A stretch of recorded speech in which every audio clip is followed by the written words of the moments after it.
All right, Alex, talk to me. So what are we doing at the moment? What are you working on? At the moment I'm still trying to build my final level. Okay. Currently I'm almost finished. Oh, I'm cool. just adding up the final touches. Yeah.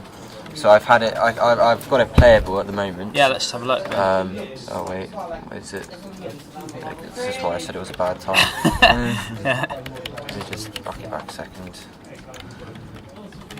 I think it just needs a quick build. Well, while it's building, I'll explain it. Yeah. So I've got to the point where the character can move freely through this first level. Right. And at the end, he'll figure out that he can't go anywhere, and he'll end up getting shot. As the current situation. But what I'm missing out at the moment is I haven't got a door here, which is what.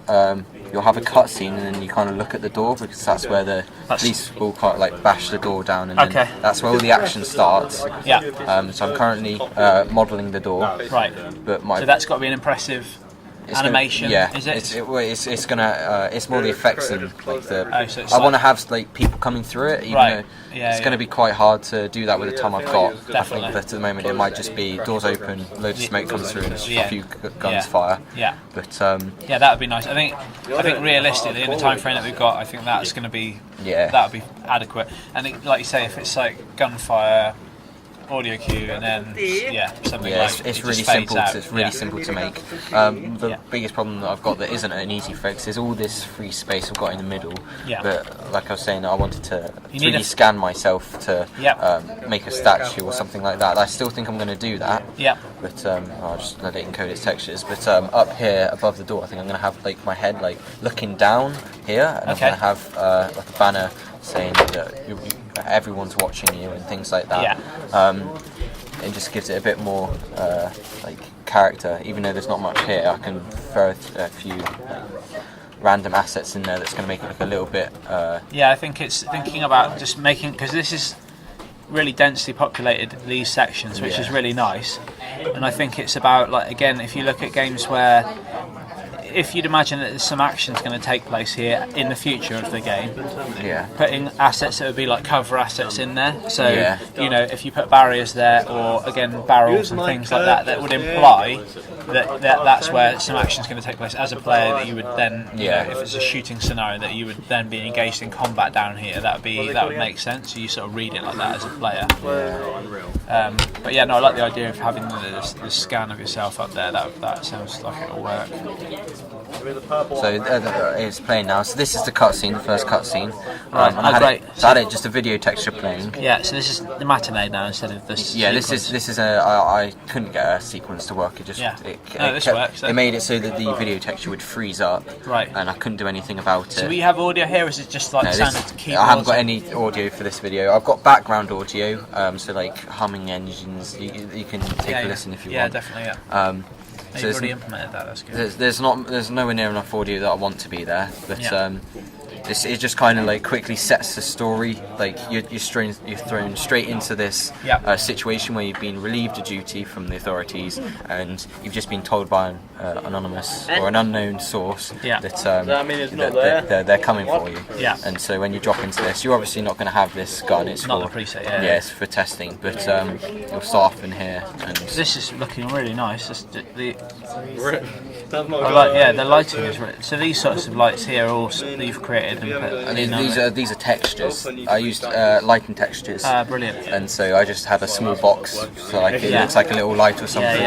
And I finally got this implemented. Awesome. The press E button to hover. So that's just purely activated by. So when I come in range, of opening the door, it will pop up. Great. And when you press E, it will disappear. And it's really nice. Yeah, it looks really, really cool. Yeah, and I think all the textures have come through really nicely as well. I was really going for the photorealism in this. But the one thing I have done to try and stop people like going this way, for example, is that. That's nice. When you go too far, it will kind of simplify. So is there an invisible collision box behind there? So you can't it's just a plane that's been flipped 80 around because. they're see-through if you look at them the opposite direction. Yeah. But that you can't go You that can't way. You walk start through there. coughing. So. Yeah, you start coughing, and then it's just you can't go any further. Yeah. But the latest thing that I have done is. Oh, hang on, go back here. I want to see this. Nice. What's in the bin? It's just textured paper and a few more bottles that I just threw in there. Yeah. I go this way. This is why I'm having lighting problems at the moment. It's supposed to be a lot more like More shaded shadow. behind there, and it was working before, but latest. What's this red thing here? Oh, that was a canister I used on my old project, which I know we shouldn't use old assets, but I just retextured it and had it. Again, you could put, with your light texture that you've done in the other room. The problem I have though is it's one object, and that object's connected to this whole corner room because I did it modular. Right. Okay. So my idea was I was gonna maybe, if I had time, to put a panel, like a geometry board over the top of it, and then I can add over the top of that. Yeah. But no, that's Oh, that's nice. yeah, I got that glowing. Yeah. You see that from the start, don't you? Yeah. That was So the are we idea. going to have a ceiling on this? Or what? Yes, well, my idea is we're going to have a texture it's basically going to look like it's going upwards, but it is just going to be a high resolution texture because the time it's going to take me to create the illusion this is high. Like, so repeat this, or yeah, I'm going to repeat it a few times, and then there's going to be a texture at the top that gives it like it's still going on. That you really can't see an end to it. Yeah. So you've got a real sense of height, like you're small or you're at a low level in the building. Yeah. And the latest thing I did was this scene here, because if you just walk through here, you don't really get the feel for it. So I ended up adding a camera, and so you will look down there, and this is where nice. you'll get hit. You'll get shot by that turret up there. Okay. And then I'm going to have it so you fade out, or like a foot comes across here, and then you black out, and then you're going to wake up on a hospital bed or wherever for the next chapter of the. Okay. So you've got to make the next chapter. Or no, I'm not going to. This is is the end. This is the end of the opening scene. But where at what point are you triggering this door to open? This door, it's going to be when you look up from this monitor here, you're going to see that the door's open, and then like all this smoke this smoke comes rolling through, like bullets fly a few places, and then that's when you jump into your character, and then you've got to run. Okay, so you get the sense of emergency. You've got to run, and I lowered the walking speed quite a bit, which I think I need to up a little bit because you are trying to get there in a hurry. Yeah. But I want you to be able to see the environment as well. I think it's fine for it to be a bit slower. I know what you're saying, but because otherwise people just belt there and then it'll be over. But like aesthetically, it looks really nice. I like it. I think, like you say, your focus now is that resolving the height of the building. I think that's going to be quite easy compared to the rest of it. Yeah, I think you've done the most difficult parts now, by the looks of it. But, so these I kept these empty because I was already having a bit of a poly count error because these are already quite high poly. Yeah. The same with what you build down here. Then, if you just make simple railings and boxes and things like that, that's going to work just as effectively. It's just about making that not feel like an empty space. Yeah. And like you say, if the statue bust thing is your focal point, then I think scale is important with that. So have it really big. Really big, yeah. Yeah. Just so that it looks really imposing, and then just chuck a metallic texture on it or something like that. So again, it sort of. I'm hoping to have this all done by Friday because it's not going to take too long to animate these and model them. And then, like next week, it's just the focus then on getting the test results and getting your evaluation written. And you can. There's nothing to stop you. We're organising testing on Tuesday, but if you want to get some people to test things before that, so you can again reflect their feedback and respond to that a bit before then as well. I've already got a few people to play it so far, and they're all saying the same thing that I need more audio and I need to finish building the rest of it. Yeah, and I think that'll sort it out quite.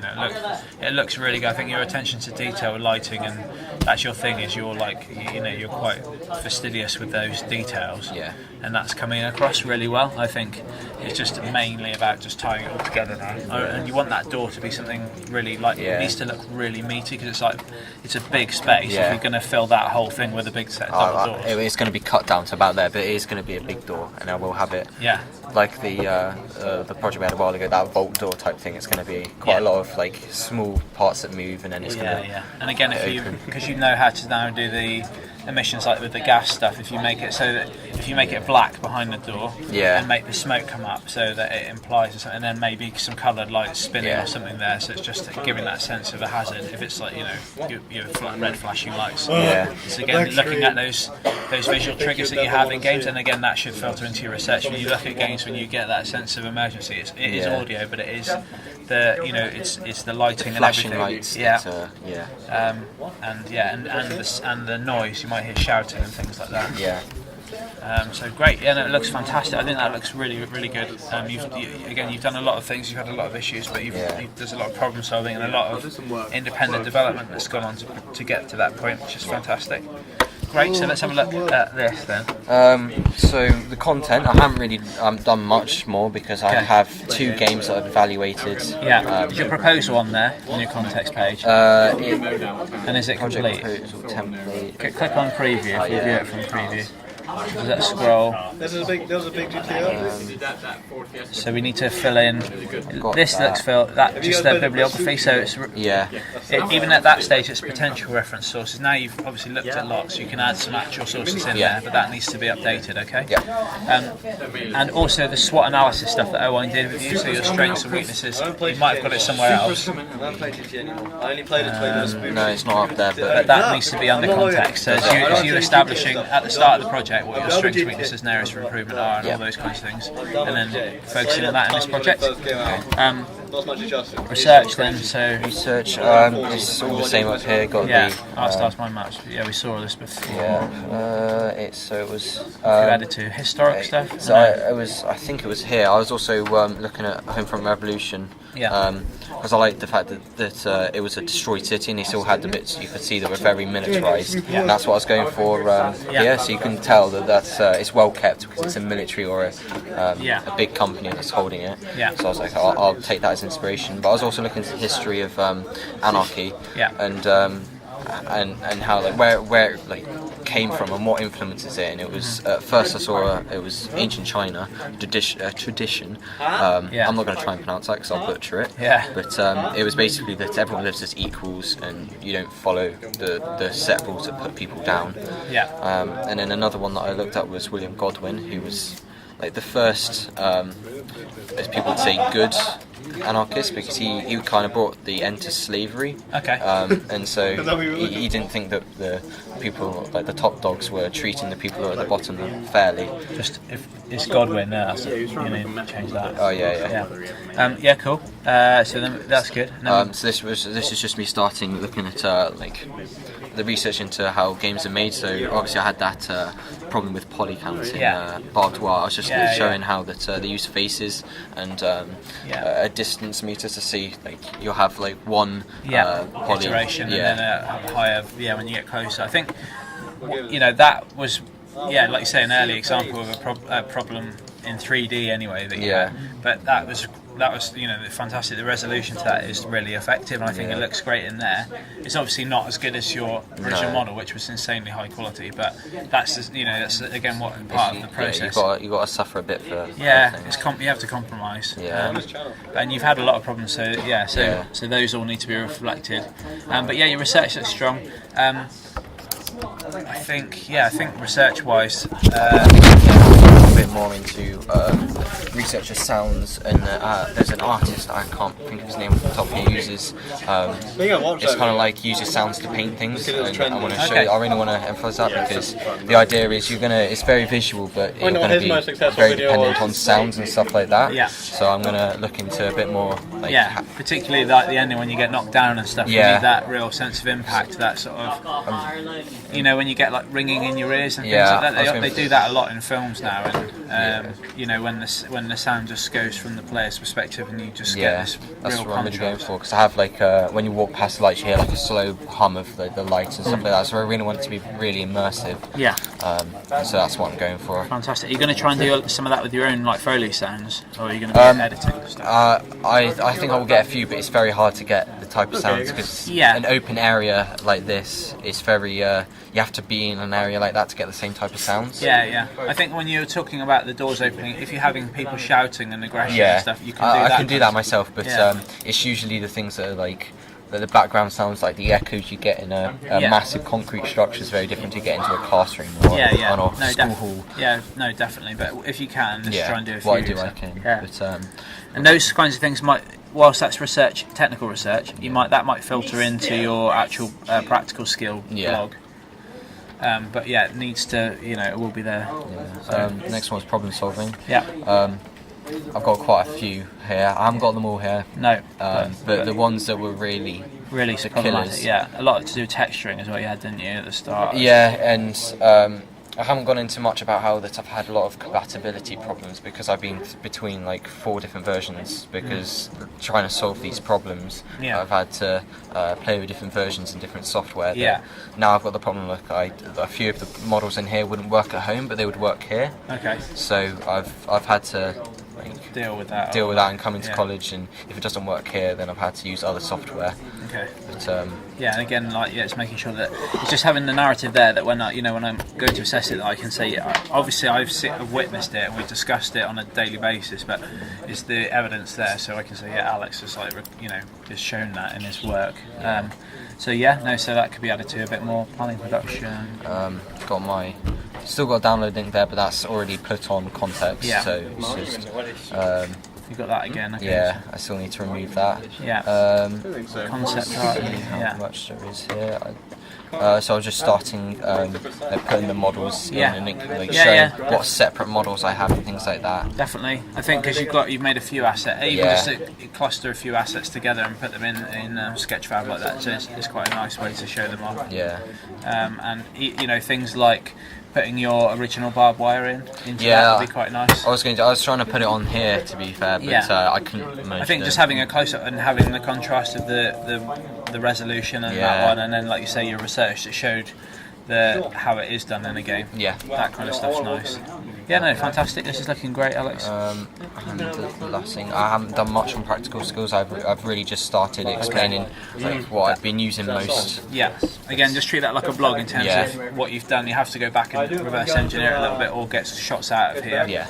And again, some OBS recordings of just bits that you've done. Show us your blueprints and modelling, your rendered to texture stuff, all that work that's gone into it. It's just making sure you think about it in really stages. Show it. Even back to practical skills goes right back to your concept art originally. Like you're looking at reference images and then working from those and making sure that was tight, so that you've got a really you had a very strong sort of work pipeline of working. So making sure that's really evident in your practical skills, which isn't at the moment. Again, that would let you down. Although your final pieces, undoubtedly, that's a big part of your practical skills. It's just the story to get there. Yeah. Okay. I think your plan is perfect. Try and park this by the end of the week, and then work on my write-up. Work on this, and then it should match up to that, which is looking great. So there's elements in there that are certainly higher level, if not highest level, of working. Certainly with your practical work, and your paperwork is looking good, but there's holes in it, as you know. So it's just looking at this and then making sure that meets up to it. With your evaluation and feedback section, so you should have your table pitch on there. I haven't got that up yet. No. I still need to get it off of eStudy. And then write up how you responded to it. You did respond to it because you stripped out a lot of, like, you were very ambitious with the way that you work. So you have reined it in, and that's to your benefit. And again, the same with last time's formative feedback. You've responded, and your site's looking better as a result. And then this time again, same with this one. Now you just put that on. Okay. Yeah. Cool. All right then. Thank you very much.